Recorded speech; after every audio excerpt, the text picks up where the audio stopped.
When I'm teaching classes on risk management, one of the classes I teach is objective subjective hazards. I start out by asking the question, where is it more dangerous? Back home, where you come from, whether that's Denver, Colorado, Des Moines, Iowa, New York, Chicago, or the wilderness. And most of the participants, most of the students, they think about that a little bit and then they say, well, it's a lot more dangerous out here in the mountains. So I ask them to think about that a little bit, and then I say that at the end of the class, we're going to review that question again. It's interesting. I talked earlier about objective subjective hazards, and it's when objective and subjective hazards come together. Subjective hazards are the human factor. Anything that humans, we bring into the mountains, and what we do are the subjective hazards. That can be not drinking enough, dehydration, ascending the mountains too quickly, lack of acclimatization, doing it properly. There's so many of the subjective hazards. I could sit here for hours listing subjective hazards. So I ask the students to list the hazards. I'll have a whiteboard. On the whiteboard, then I start putting down the hazards that they list. And I'll put them in two columns, subjective and objective hazards.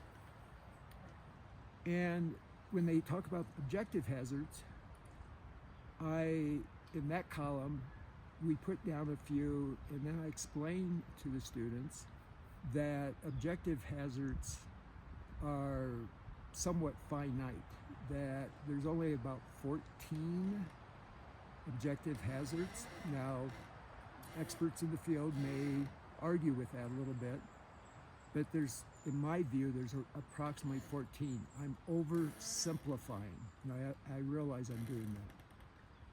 So someone will say rockfall, and I go, great, that's an objective hazard, moving rocks. Then another student will say river crossings, great, moving water. And the list goes on and on. Moving snow, moving electrical currents, moving trees, moving earth. I think you see where I'm going with this? And all of the majority of the objective hazards have a vector force. Something has to move. Moving wildland fires, lightning, moving electrical currents. Maybe I said that. They all have a vector force, except for poisonous plants, heat and cold, and high altitude. And then the rest, there's some sort of movement involved in that. At the end of the discussion, as I said, I then will say to the students, think about when you're back in your home environment and what can kill you or hurt you very quickly. And then they get it. Automobiles, trains, bicycles, planes, all can hurt you very, very quickly. And then the other fact is most people come from cities, and even if they don't, or even small towns, you have the human factor, the subjective factor hazard involved in that. And that's why the homes back where you come from are so much more dangerous. It makes national news when someone dies.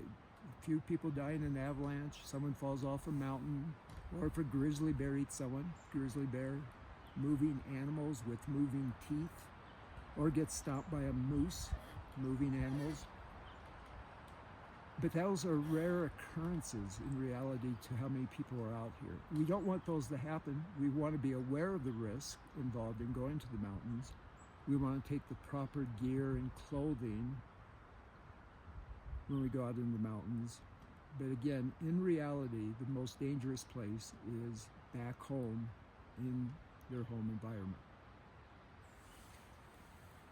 that's it for objective subjective hazards. As I said, it's an oversimplification, but I do want to do some more videos where I talk about risk management and the hazards that people face in the mountains.